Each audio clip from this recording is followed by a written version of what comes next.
রাধে রাধে বন্ধুরা, আশা করি শ্রীকৃষ্ণের কৃপায় সকলে সুস্থ এবং ভালো আছেন।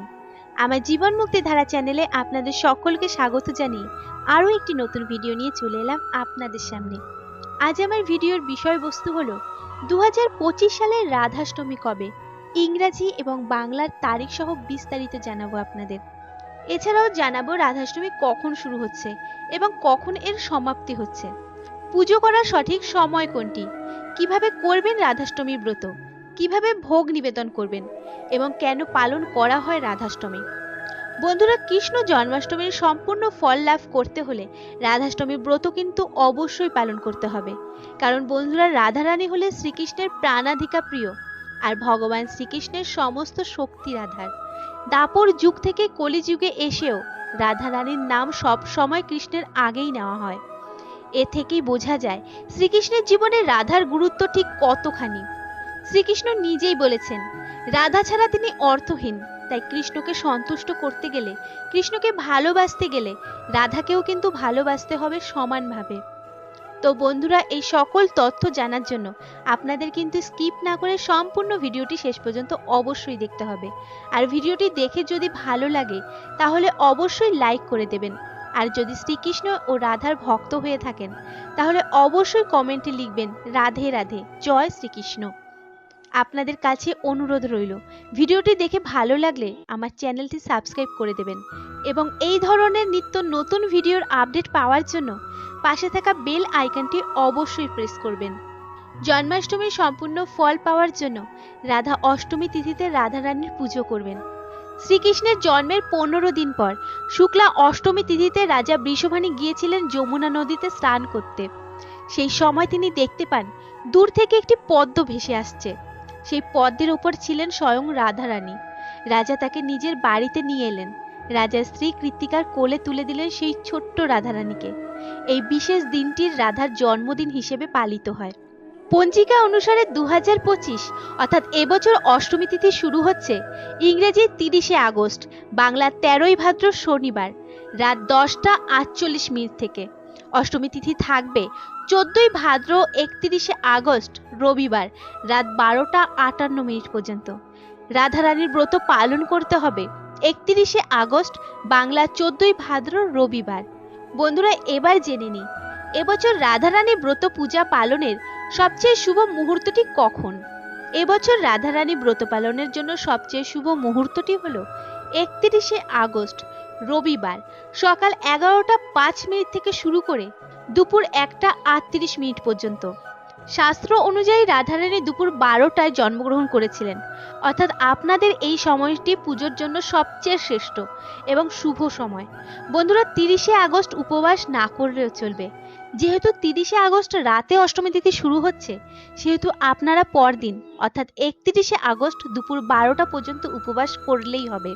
এবার আপনাদের বলবো বাড়িতে কিভাবে রাধারানীর পুজো করবেন এবং অভিষেক করবেন। উপবাস করার জন্য আপনারা যারা নিরামিষাশী নন তারা অবশ্যই চেষ্টা করবেন আগের দিন সংযম করতে, অর্থাৎ আগের দিন আপনারা নিরামিষ আহার গ্রহণ করবেন। রাধাষ্টমীর দিন যদি আপনারা নতুন বস্ত্র কৃষ্ণ এবং রাধার উদ্দেশ্যে কিনতে পারেন তবে তা খুবই শুভ বলে মানা হয়। রাধাষ্টমীর দিন প্রাতঃকালে ঘুম থেকে উঠে স্নান করে উপবাস রাখার সংকল্প গ্রহণ করুন।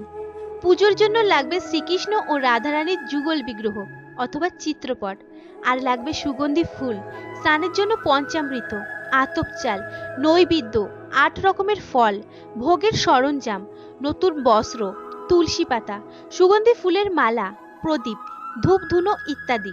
রাধারানীর অভিষেকের জন্য একটি কাঠের চৌকি প্রস্তুত করুন। প্রথমে সামান্য গঙ্গা জল ছিটিয়ে তা শুদ্ধ করে নিন। এরপর এর উপর একটি হলুদ আসন অথবা হলুদ রঙের রেশমি কাপড় বিছিয়ে দিন, যা রাধা কৃষ্ণের দিব্য প্রেমের প্রতীক। এই পবিত্র আসনে একটি পরিষ্কার পাত্রে রাধা কৃষ্ণের যুগল বিগ্রহ স্থাপন করুন। এরপর পরম ভক্তিভরে পঞ্চামৃত দিয়ে তাদের স্নান করান। এই অভিষেক তাদের প্রতি আপনার গভীর শ্রদ্ধা ও ভালোবাসার বহিঃপ্রকাশ। প্রথমে বিগ্রহ বা রাধা কৃষ্ণের চিত্রকে পঞ্চামৃত দিয়ে অভিষেক করান। পঞ্চামৃতের মধ্যে থাকবে দুধ, দই, ঘি, মধু, চিনি, গঙ্গা জল ও তুলসী পাতা। এরপর যে কোনো ফলের রস এবং সুগন্ধির জল, চন্দন বাটা ও গোলাপ জল মিশিয়ে তৈরি করা জল দিয়ে অভিষেক সম্পন্ন করুন। এরপর বিগ্রহকে সুগন্ধি ফুল অর্পণ করুন। মনে রাখবেন, সাদা ফুল রাধারানীর খুবই প্রিয়, তাই আপনারা সাদা সুগন্ধি ফুল রাধারানীর জন্য আনতে পারেন।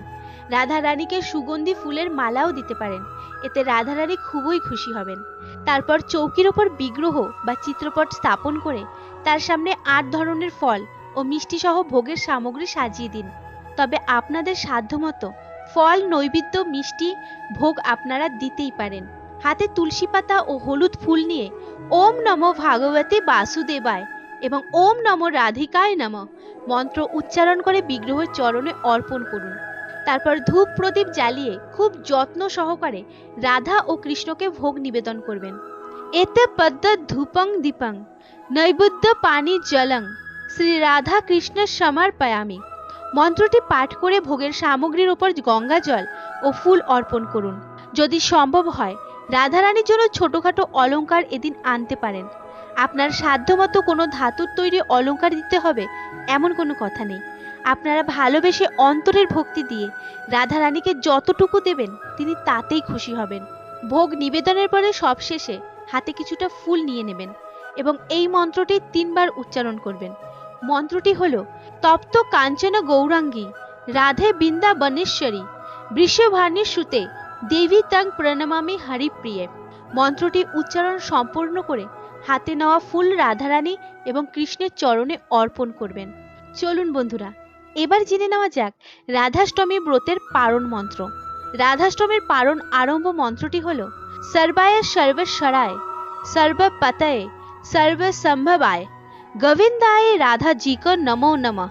পারণ সমাপ্তির মন্ত্রটি হলো ভূতায়ে ভূতেশ্বরায় ভূতপতামে ভূত সম্ভবায় গোবিন্দায় রাধা জি কো নমো নমঃ। রাধাষ্টমীর ব্রত পালনের পর রাধা রানী ও শ্রীকৃষ্ণের কাছে প্রার্থনা করলে তাদের অপার কৃপায় আপনার জীবনে ভরে উঠবে সুখ, শান্তি আর সমৃদ্ধিতে।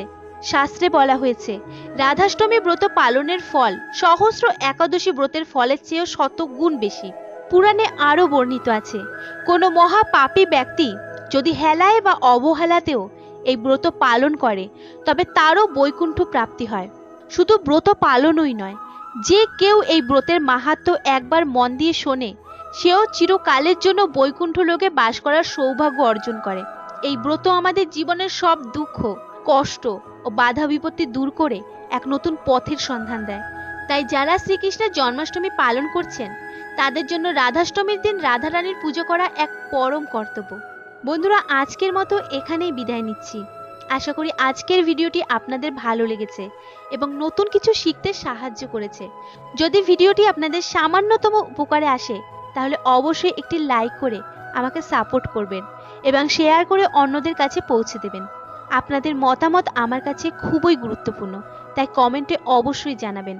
রাধা কৃষ্ণের কৃপায় আমার সকল দর্শক বন্ধুরা সুস্থ থাকুন, ভালো থাকুন। রাধে রাধে। জয় শ্রীকৃষ্ণ।